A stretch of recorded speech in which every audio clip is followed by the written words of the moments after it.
আজকে আমরা উৎপাদন বিবরণী দেখব, যাকে বলি অধ্যায়ের নাম ক্রয় বিক্রয়। অধ্যায়টা যারা আছে আমাদের ক্রয় মূল্য বিক্রয় মূল্য নির্ধারণ। ঠিক আছে, আজকে মূলত আমরা উৎপাদনকারী প্রতিষ্ঠানের উৎপাদন ব্যয় নিয়ে আমরা আলোচনা করছি, অর্থাৎ পণ্য উৎপাদন কিভাবে করা হয় সে বিষয় নিয়ে কথা বলব। যেমন আমাদের ব্যবসা মূলত দুই ধরনের, একটা হলো ক্রয় বিক্রয়কারী প্রতিষ্ঠান, অর্থাৎ যারা মাল ক্রয় করে আর বিক্রি করে। মানে একটা প্রতিষ্ঠান আছে যেমন মাল ক্রয় করে তেমন মালই বিক্রি করে, কিনে বৃহৎ আকারে বিক্রি করে ক্ষুদ্র আকারে, এটাকে বলি আমরা ক্রয় বিক্রয়কারী প্রতিষ্ঠান। যেমন যদি বলি একটা মনিহারের দোকান দিকে তাকাই, সে যেমন মাল কিনে তেমন মালই সে বিক্রি করে। আর আমরা যদি একটা বিস্কিট ফ্যাক্টরির দিকে তাকাই, সে কিনে কিন্তু ময়দা চিনি, বিক্রি করে বিস্কিট। যদি আমরা ইট ভাটার দিকে তাকাই, সে ক্রয় করে মাটি, বিক্রি করে ইট। মানে সে এক কথায় শেষ, যে প্রতিষ্ঠান এক ধরনের পণ্য ক্রয় করে আরেক ধরনের পণ্য বিক্রি করে, সেটা হলো ক্রয় বিক্রয়কারী প্রতিষ্ঠান, সেটা হলো উৎপাদনকারী প্রতিষ্ঠান। যেমন আমরা যদি বলি একটা হোটেলের দিকে তাকাই, একটা চায়ের দোকানের দিকে যদি তাকাই, চা বিক্রেতা সে চা এবং চিনি ক্রয় করে, কিন্তু সেটাকে চা বানিয়ে সে বিক্রি করে। এটাকে আমরা বলতে পারি উৎপাদনকারী প্রতিষ্ঠান। মানে এক ধরনের পণ্য কিনবে, আরেক ধরনের পণ্য বিক্রি করবে। যে এক ধরনের পণ্য কিনে আরেক ধরনের পণ্য বিক্রি করে, অর্থাৎ পণ্যের রূপগত পরিবর্তন করে, মানে পণ্যের গুণগত, রূপগত এবং উপযোগগত পরিবর্তন করে আরেকটা পণ্য যখন সে বিক্রি করে, তার নামই হলো উৎপাদনকারী প্রতিষ্ঠান। আর আজকে আমরা সেই উৎপাদনকারী প্রতিষ্ঠান অঙ্ক করব। আর এই অঙ্কটা রুলস একটা, এটা দুইটা তিনটা রুলসের দরকার নাই, ভালো করে বুঝছো। এরপরে আর রুলসের দরকার নাই, সারা জীবন এবং এসএসসি এইচএসসি অনার্স মাস্টার্স উৎপাদন বিবরণী পড়বা, এই নিয়মের বাইরে আর কোনো নিয়ম নেই। এই নিয়মকেই অঙ্ক বলা যেতে পারে। এই নিয়মটা যেমন, তুমি যদি সেই নিয়ম মাফিক তুমি চলো, তুমি নিয়ম মাফিক তুমি মানে একরে যাবা, তুমি দেখবে এটা তোমার হয়ে গেছে। যাই হোক, আজকে আমরা মূলত আমরা যে জিনিসটা উদাহরণ দিলে সহজ হয়, আজকে আমরা ইট প্রস্তুত করব। আর ইট প্রস্তুত করি আর আমরা যাই প্রস্তুত করি, আমরা কোন যে পণ্য যেখানে বসে তৈরি করি, তার জন্য একটা নির্দিষ্ট জায়গা থাকতে হবে। আর এই নির্দিষ্ট জায়গাকে বলা হয় কারখানা। এই জন্য আমি একটা ঘরের মধ্যে গেছি, এর নাম হলো কারখানা। আমি এখানে বসে আমরা পণ্য তৈরি করব। আমি এখানে বসে আজকে আমরা ইট তৈরি করব। আর এই ইট তৈরি করতে গেলে আমাদের বিভিন্ন ধাপ আছে। শুধুমাত্র আমাদের ইটকে যদি বলি ইট হয়ে যায়, ইট হবে না। এই ইটটা ধাপে ধাপে আমাদের এই পণ্যের মানে মূল্য নির্ধারণ করা হবে। আমি এইখানে বসে আমি যেহেতু ইট তৈরি করব, আমি এখানে বসে ইট তৈরি করবো, এই জন্য নাম হলো কারখানা। আর ইটের কেমন সাইজ হবে এবং ইটকে তৈরি করার জন্য যত ধরনের নির্দেশনা আছে, এই নির্দেশনা আসবে অফিস থেকে, এখান থেকে আসবে। তাহলে আমি যদি এখানে বসে ইট তৈরি করি, ইট তৈরি করতে গেলে আমার সবচেয়ে বেশি যে জিনিসটা লাগে তার নাম হলো মাটি। আমি আজকে ব্রাঞ্চ তৈরি করব, ব্রাঞ্চ তৈরি করতে গেলে যে জিনিসটা বেশি লাগে তা হলো কাঠ। আজকে তুমি মনে করো বিস্কিট তৈরি করবা, যে জিনিসটা বেশি লাগে তার নাম হলো ময়দা। একটা পণ্য তৈরি করতে গেলে যে জিনিসটা সবচেয়ে বেশি লাগে তার নাম হলো কাঁচামাল। যদি বলা হয় কাঁচামাল কি, কাঁচামাল কিন্তু একটা পণ্যের মূল উপাদান। কাঁচামাল ছাড়া কোনো পণ্য তৈরি করা যায় না। যদি তুমি এই শার্টটা তৈরি করতে চাও, এই শার্টটা তৈরি করতে তোমার কাপড় লাগবে, তো এই ষাঁড়ের কাঁচামাল হলো কাপড়। এই কাপড় তৈরি করতে যদি চাও সুতা লাগবে, কাপড়ের কাঁচামাল হলো সুতা। সুতা তৈরি করতে যদি চাও তো তোমার তুলা লাগবে, আর সেই সুতার কাঁচামাল হলো তুলা। মানে যে জিনিসটা তৈরি করতে গেলে যে জিনিসটা লাগে সেটাই তার কাঁচামাল। আমি যে জিনিসটা তৈরি করতে চাইবো এটাই তার কাঁচামাল। তাহলে আজকে যদি আমরা ইট তৈরি করতে চাই তাহলে আমার কাঁচামাল হলো মাটি। আমার যদি কাঁচামাল মাটি হয়, ব্যাপারটা ভালো করে শুনো, কাঁচামাল যদি মাটি হয়, আমি যদি এখানে বসে যদি আমি ইট তৈরি করি কারখানায় বসে, তাহলে তো তোমার এখানে তো কি বলে আমি যে পরিমাণ ইট তৈরি করব এখানে সেই পরিমাণ মাটি পাবা না। এই মাটিটা মনে করো আমি দূরে কোথাও কিনলাম, আমার এখানে বসে আমরা ইট তৈরি করব, আমি এত দূরে যায় আমি কিছু মাটি ক্রয় করলাম, এটা হচ্ছে আমার ক্রয়কৃত মাটি। আমি এই মাটিটাকে এখানে নিয়ে তারপরে আমাকে ইট তৈরি করতে হবে। আর এই মাটিটা যখন আমি এখানে নিতে চাই, আমি এই ফ্যাক্টরিতে নিতে চাই, নিশ্চয়ই আমার ফ্যাক্টরিটা যেহেতু আমার ইটের, নিশ্চয়ই আমার আগের কিছু মাটি থাকবে। এটা এই যে আমি চিহ্ন দিয়েছি মনে করো এটা আমার আগের কিছু মাটি, আর এটার নাম মনে করো প্রারম্ভিক মাটি। আর যেহেতু প্রারম্ভিক মাটি আমি ইট তৈরি করবো, তার মেন নাম হলো কাঁচামাল। সূত্রটা খুব সুন্দর করে বুঝবা, এরপরে যেন এই সূত্রে কিন্তু নৈতিক আসবে কিন্তু, ঠিক আছে? সূত্রে বাইরে কিন্তু নৈতিকের মধ্যে নাই। এই অধ্যায়টা আমাদের সূত্র যদি তুমি ভালো করে পারো তাহলে তুমি অবশ্যই তুমি আর নৈতিক গুলো পারবা। এখন আমার এখানে যারা আছে মাটি, এটার নাম হচ্ছে কাঁচামাল। এটার নাম হচ্ছে মনে করো আমার এই ফ্যাক্টরির কারখানার ভিতরে আমার আগেরই আছে, এটার নাম হচ্ছে প্রারম্ভিক কাঁচামাল। আমি এখানে প্রারম্ভিক কাঁচামাল মনে করো আমার এখানে আছে, আমার মনে করো এখানে 500 টাকার কাঁচামাল আছে, উদাহরণস্বরূপ উদাহরণ দিচ্ছি। এই যে 500 টাকা যে কাঁচামাল আছে একে বলা হয় প্রারম্ভিক কাঁচামাল। আমি এখন আমার এই কাঁচামাল দিয়ে তো আমার যে পরিমাণ ইট তৈরি করবো নাও হতে পারে, আমি দূরে কোথাও এখানে আমি মাটি আমি ক্রয় করলাম। এখন যদি এখানে বলি মাটিকে আমি মনে করো ক্রয় করলাম এখানে আমি 1000 টাকা দিয়া, এখন যদি বলি যে মাটি তোকে আমি ক্রয় করেছি ফ্যাক্টরি চলে যা, সে যাবে না। এই যে এখানে এটা হচ্ছে আমার প্রারম্ভিক কাঁচামাল। এই যে আবার এখানে আছে 1000 টাকা, এটা আমি ক্রয় করেছিলাম, এটা হচ্ছে ক্রয়কৃত কাঁচামাল। এটা আমার কি কাঁচামাল? ক্রয়কৃত কাঁচামাল। তাহলে আমার এখানে আসছে রোস্ট হলো প্রারম্ভিক কাঁচামাল, ক্রয়কৃত কাঁচামাল। এই কাঁচামালটাকে কেটে আমার নিশ্চয়ই আমার একটা পরিবহনের মাধ্যমে আমি এই কাঁচামাল এখান থেকে কেটে আমি এখানে তুলবো, এখান থেকে এই মাল আমার এইখানে আসবে। এটাকে বলা হয় এই কাঁচামালকে আমি বহন করছি, এটা হচ্ছে বহন খরচ। এটাকে অনেক সময় প্রত্যক্ষ খরচ বলে বা পরিবহন বলে, আন্তঃপরিবহন বলে। এটা অঙ্কের ভিতরে লেখা থাকবে, পরিবহন, আন্তঃপরিবহন এরকম লেখা থাকবে, ক্রয় পরিবহন লেখা থাকবে। তাহলে আমার স্টেপটা কি আসতেছে দেখো, আমি মনে করো এখানে আমি আরো 500 টাকা আমি ব্যয় করলাম, আমি তাহলে এটার নাম হলো প্রারম্ভিক কাঁচামাল,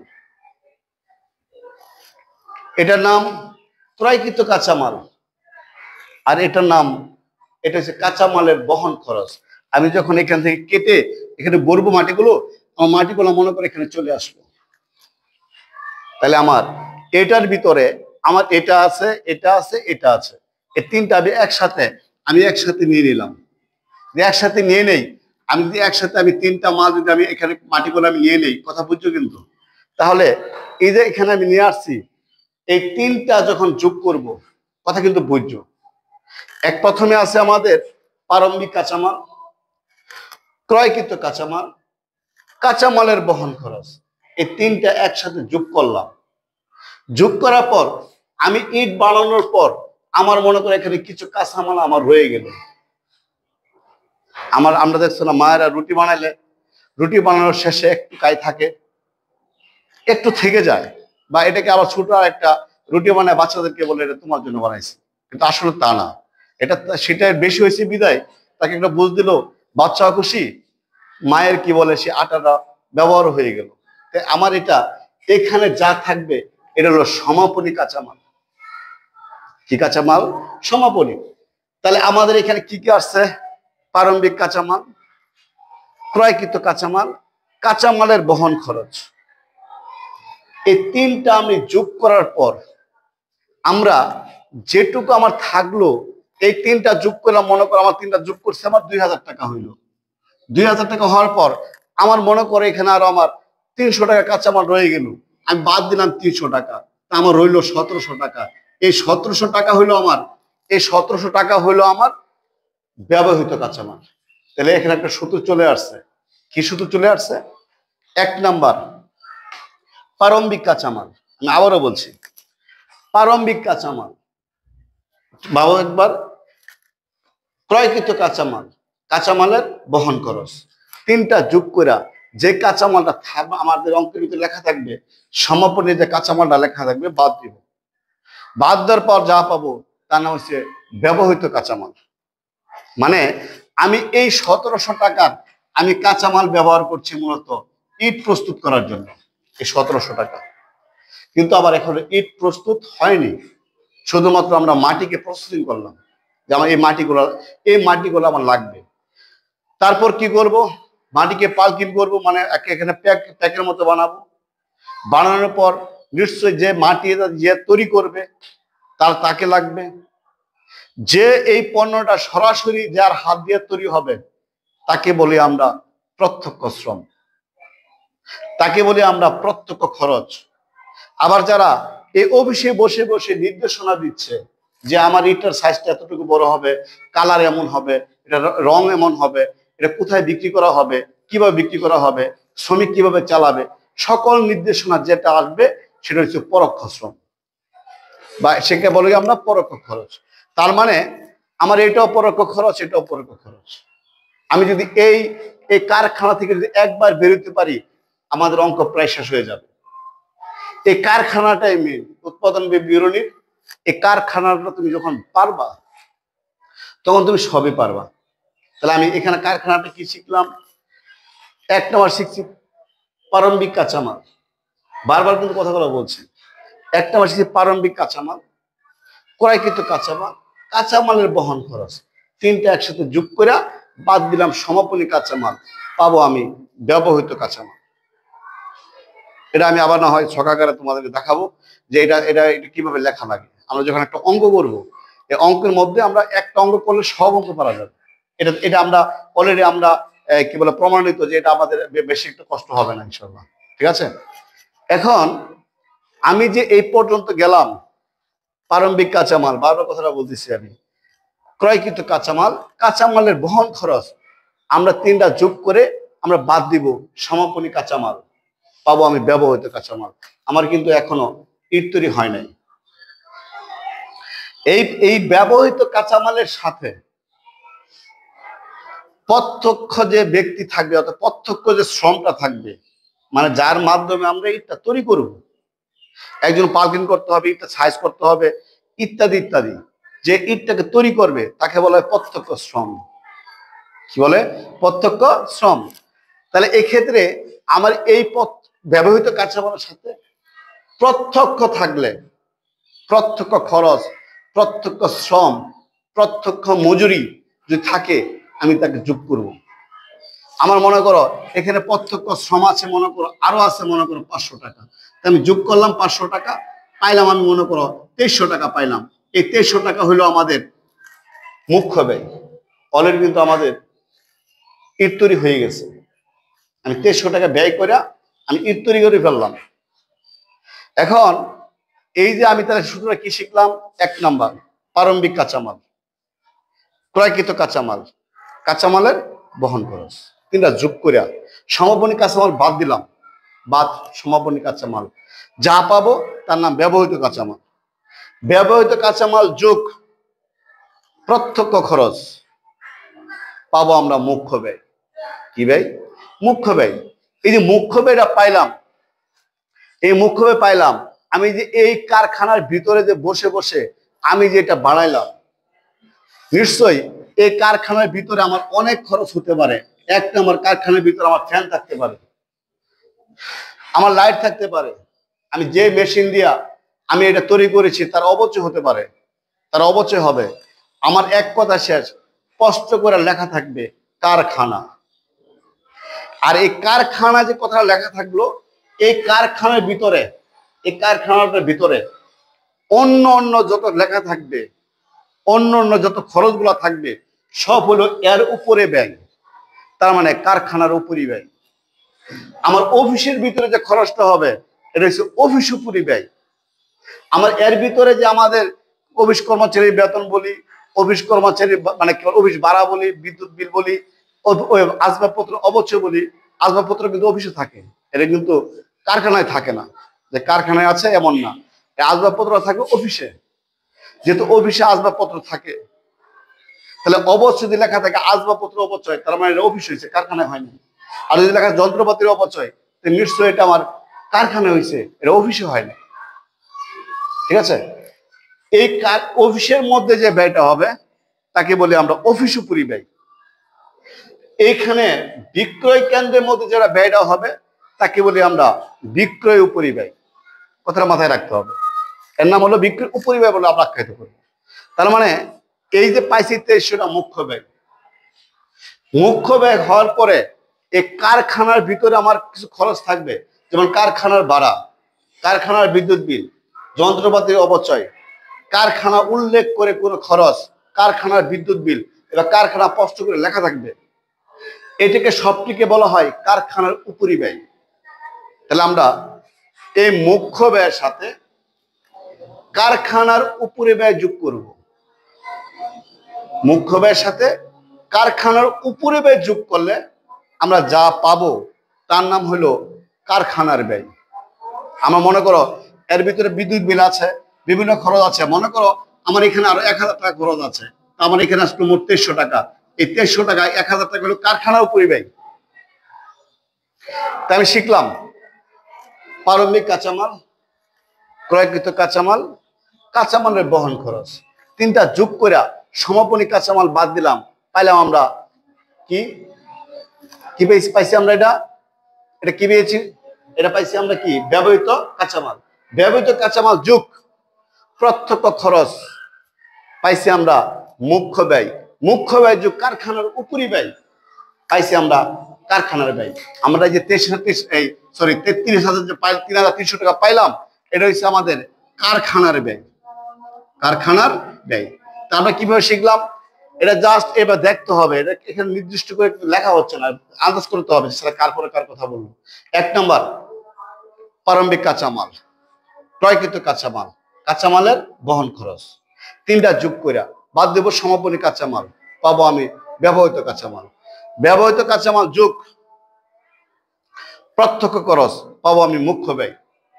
মুখ্য ব্যয় যোগ কারখানার উপরি ব্যয় পাবো আমরা কারখানা ব্যয়, যেটা পাইছি কারখানা ব্যয়। আমি কিন্তু এখন এখান থেকে বেরোতে পারিনি, আমি এর ভিতরে আছি। আমরা কারখানার মধ্যে আছি। আমি এখন কারখানার যেহেতু মধ্যে আমরা এখানে আছি, এখানে কারখানার ব্যয় যেহেতু আমার এখানে আছে, কথা কিন্তু বুঝছো, কারখানার ব্যয় যেহেতু এখানে আমার আছে, আমি কিন্তু এখান থেকে বের হই না। আমি এই কারখানার ভিতরে যখন আমি ইটটা তৈরি করব বা আমি পণ্যটা তৈরি করব, তখন আমার এই ইটের কিছু ভাঙা অংশ থাকবে, বা আমি যখন তৈরি করব কিছু পণ্য থাকবে পূর্ণাঙ্গ তৈরি, আর কিছু পণ্য থাকবে অর্ধেক তৈরি, যাকে বলা হয় আংশিক।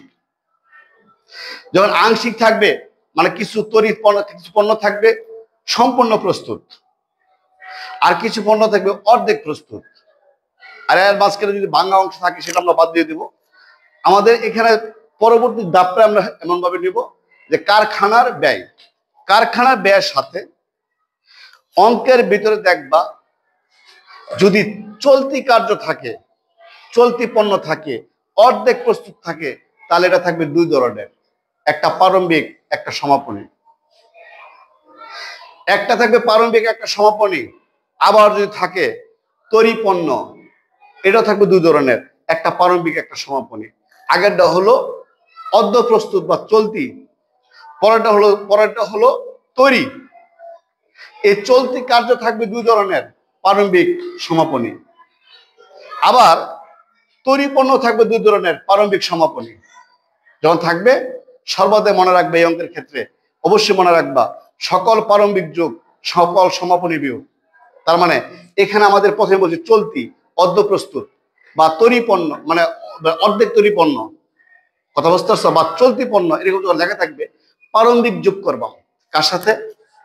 কারখানার ব্যয়ের সাথে। কারখানার ব্যয়ের সাথে যখন আমরা তৈরি পণ্য, অর্ধ তৈরি পণ্য যখন প্রারম্ভিক যোগ করব, সমাপনী বিয়োগ করব, যা পাবো তার নাম হলো উৎপাদিত পণ্যের ব্যয়। আগে অর্ধেক চলতি রানিং, এটা আমরা যোগ করব, প্রারম্ভিক যোগ সমাপনী বিয়োগ, পাবো আমরা উৎপাদিত পণ্যের ব্যয়। পরে আমরা তৈরি পণ্য, প্রস্তুত পণ্য, এরা থাকবে দু ধরনের, একটা প্রারম্ভিক একটা সমাপনী। প্রারম্ভিক যোগ করব, সমাপনী বিয়োগ করব, পাবো আমরা বিক্রিত পণ্যের ব্যয়, যা আমরা আর্থিক অবস্থা বিবরণীর মধ্যে আমরা মোট মুনাফা পরে লিখি বিক্রিত পণ্যের ব্যয়। এই অঙ্কের মধ্যে কিন্তু থাকে বিশদায় বিবরণী, কিন্তু অঙ্ক থাকে, ঠিক আছে? বিশদায় বিবরণী কিন্তু এর মধ্যে থাকবে যে বিশদায় বিবরণী তৈরি করো, তখন এই বিক্রিত পণ্যের ব্যয় পণ্য তোমাকে বের করতে হবে। তাহলে আমরা কি করলাম, মনে করো আমরা এখানে প্রথমে লাগলাম প্রারম্ভিক কাঁচামাল, ক্রয়কৃত কাঁচামাল, কাঁচামালের বহন খরচ, তিনটা একসাথে যোগ করে বাদ দিব আমরা সমাপনী কাঁচামাল, পাবো আমরা ব্যবহৃত কাঁচামাল। ব্যবহৃত কাঁচামাল যোগ প্রত্যক্ষ খরচ, পাবো আমরা মুখ্য ব্যয়। মুখ্য ব্যয় যোগ কারখানার উপরি ব্যয়, পাবো আমরা কারখানার ব্যয়। কারখানার ব্যয় যোগ মানে অর্ধ প্রস্তুত বা চলতি পণ্যের প্রারম্ভিক যোগ করব, সমাপনী বিয়োগ করব, পাবো আমরা উৎপাদিত পণ্যের ব্যয়। তারপরে উৎপাদিত পণ্যের ব্যয়ের সাথে আমরা যোগ করব তৈরি পণ্যের প্রারম্ভিক যোগ সমাপনী বিয়োগ, পাবো আমরা বিক্রিত পণ্যের ব্যয়। আমরা এখানে আমরা বিক্রিত, আমরা মনে করো আমাদের প্রারম্ভিক মজুদ আছে, চলতি পণ্য মনে করো প্রারম্ভিক আছে মনে করো 500, আমরা যোগ করলাম 500, হইলো আমার 3800। 3800 হওয়ার পর আমার মনে করো আছে চলতি পণ্য আছে, সমাপনী আছে মনে করো 300, বিয়োগ করে দিলাম 300, রইলো আমার 3500। আমাদের এই যে এটা পাইছি, এর নাম হলো আমার উৎপাদিত পণ্যের ব্যয়। এই যে এটা হলো আমার উৎপাদিত পণ্যের ব্যয়। তাহলে আমরা কি করছি, তাহলে আমরা উৎপাদিত পণ্যের ব্যয়ের সাথে তৈরি পণ্য লেখা থাকবে এবং প্রস্তুত পণ্য লেখা থাকবে, প্রারম্ভিক যোগ করবা, সমাপনী বিয়োগ করবা। মনে করো প্রারম্ভিক আছে আমার মনে করো 500 একক, 500 টাকা যোগ করলাম, পাইলাম আমি 4000। আমার এখানে সমাপনী আছে মনে করো 1000 টাকা, বিয়োগ করলাম, আমরা মনে করো এখানে পাইলাম 3000। এই 3000 টাকা হলো আমার বিক্রিত পণ্যের ব্যয়। আমরা এখান থেকে আমরা বেরিয়ে আসলাম। আমরা এই বিক্রিত পণ্যের ব্যয় আমরা নিয়ে গেলাম এখানে অফিস উপরিব্যয়তে নিয়ে গেলাম। আমি আবারও বলছি, খুব সহজ করে মনে রাখবা, প্রারম্ভিক কাঁচামাল, ক্রয়কৃত কাঁচামাল, আবার প্রারম্ভিক কাঁচামাল, ক্রয়কৃত কাঁচামাল, কাঁচামালের বহন খরচ, তিনটা যোগ করে বাদ দিব আমরা সমাপনী কাঁচামাল, পাবো আমরা ব্যবহৃত কাঁচামাল। ব্যবহৃত কাঁচামাল যোগ প্রত্যক্ষ খরচ, মানে যেইটা তৈরি করবে তার নাম হচ্ছে, যোগ করার পর যা পাবো তার নাম হচ্ছে মুখ্য ব্যয়। মুখ্য ব্যয় যোগ কারখানার মধ্যে যে ব্যয় করা থাকবে, কারখানার উপরি ব্যয়, তার নাম হলো, যোগ করার পর যারা পাবো সেটার নাম হলো কারখানার ব্যয়। কারখানা ব্যয়ের পরে মনে রাখতে হবে অর্ধ প্রস্তুত পণ্যের প্রারম্ভিক যোগ সমাপনী বিয়োগ, পাবো আমরা উৎপাদিত পণ্যের ব্যয়। পরে আমরা যোগ করব, পরে দেখবো আমরা আমাদের অঙ্কের ভিতরে যখন উৎপাদিত পণ্যের ব্যয় পাবো, তখন দেখবো তৈরি পণ্যের প্রারম্ভিক আছে, সমাপনী আছে, প্রারম্ভিক যোগ করব, সমাপনী বিয়োগ করব, পাবো আমরা কি বিক্রিত পণ্যের ব্যয়। আমরা এই বিক্রিত পণ্যের ব্যয় যখন পাবো, তখন এসে দেখবো অনেক সময় আমরা অফিস উপরি ব্যয় এবং বিক্রয় উপরি ব্যয় আমরা দুটো একসাথেও নেই, কিন্তু আমরা আলাদা করে লিখবো। যখন আমরা বড় ক্লাস ইন্টারমিডিয়েটে উঠবো, তখন বিক্রয় উপরি ব্যয় আর অফিস উপরি ব্যয় আলাদা আলাদা লিখতে হয়, শ্রেণীবিন্যাস করে লিখতে হয়। এখানে অফিসে এসে দেখলাম এখানে অফিসের ভাড়া আছে, অফিসের কর্মচারী বেতন আছে, অফিসের বিদ্যুৎ বিল আছে, অফিসের আসবাবপত্র অবচয় আছে। এখানে বিভিন্ন ধরনের অফিস সম্বন্ধ খরচ থাকবে, যাকে টোটাল কে বলা হয় অফিস উপরি ব্যয়। আমার এখানে মনে করো আরো 1000 টাকা খরচ আছে, আমার এখানে টোটাল হলো 4000 টাকা, এই 4,000 টাকা কোনো নাম দেওয়া দরকার নেই। আমি এখানে চলে আসলাম, আমরা বিক্রি কেন্দ্রের মধ্যে চলে আসলাম। এই বিক্রি কেন্দ্রে তাহলে বোঝা গেল কি আর কি শিখছি আমরা, প্রারম্ভিক কাঁচামাল। আবার একটু দেখি, ক্রয়কৃত কাঁচামাল, কাঁচামালের বহন খরচ, তিনটা যোগ করে সমাপনী কাঁচামাল বাদ দিলাম, পাবো আমরা কি ব্যবহৃত কাঁচামাল। ব্যবহৃত কাঁচামালের সাথে যোগ করবো আমরা প্রত্যক্ষ খরচ, পাবো আমরা মুখ্য ব্যয়। মুখ্য ব্যয়ের সাথে আমরা যোগ করব এখানে কারখানার উপরি ব্যয়।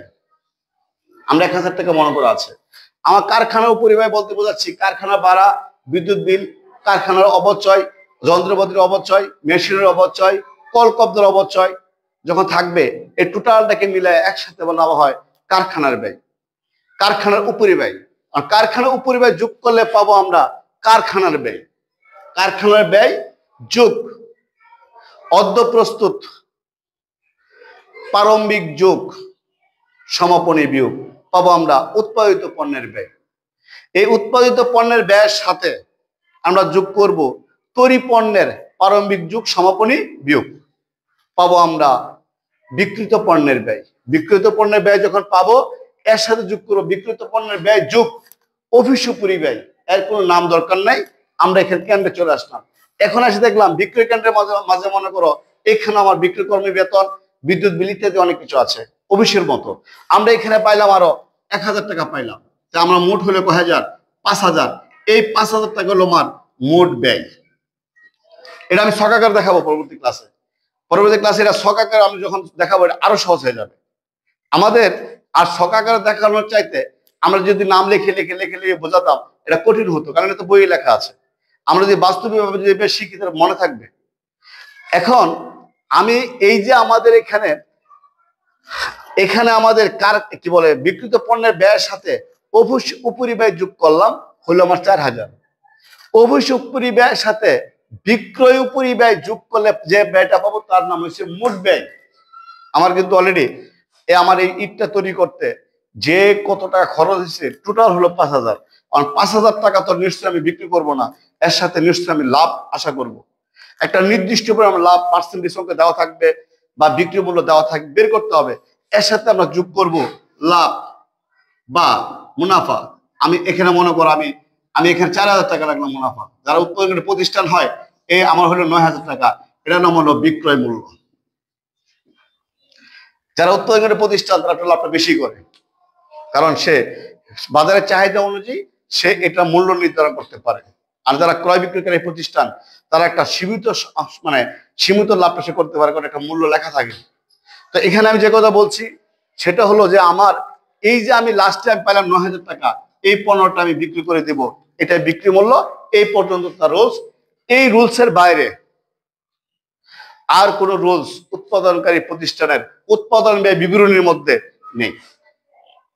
এটাকে তোমাকে খণ্ড বিভক্ত করে তোমার সৃজনশীল ক খ গ করিবে, ক খ গ এর প্রশ্ন করবে। আমি প্রথমে থেকে আবার ট্রাই করি। আমরা 1 নাম্বার সূত্রটা ট্রাই করি একবার। সূত্র হলো 1 নাম্বার, প্রথমে হলো প্রারম্ভিক কাঁচামাল, ক্রয়কৃত কাঁচামাল, কাঁচামালের বহন খরচ, তিনটা যোগ করে বাদ দিব আমি সমাপনী কাঁচামাল। মনে ভাবি নাম কি বলেছিলাম, মনে ভাবো।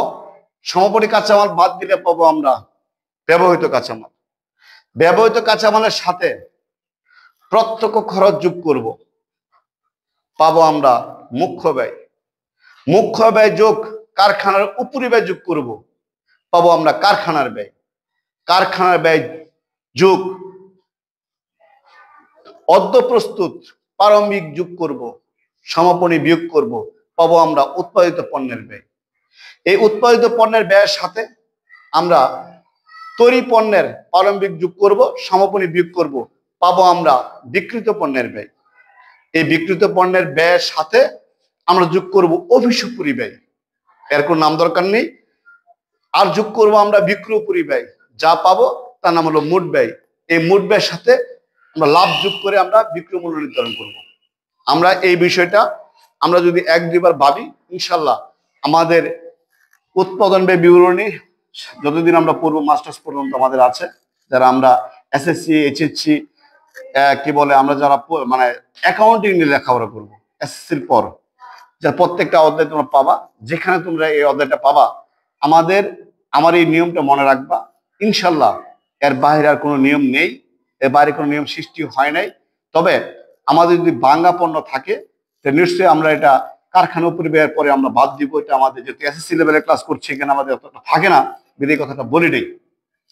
আমরা এসএসসি ইন্টারমিডিয়েট প্রত্যেকটা ক্লাসেই আমাদের একেবারে মাস্টার্স পর্যন্ত আমরা এগুলো পাবো। এবং আমার এই কথাটার বাইরে আমি আশা করি আর কোনো কথা নেই।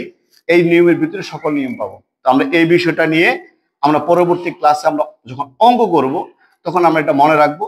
আমাদের এই অঙ্কটা যখন সমাধান করব তখন বুঝবো যে না, আসলে আমাদের নিয়মটা অনেক ইম্পর্টেন্ট ছিল। ইনশাল্লাহ আমি আশা করি বুঝতে পারছো, এবং পরবর্তী ক্লাসে এই বিষয়ে অঙ্কটা করবো আমরা। সকলকে ধন্যবাদ। Thank you.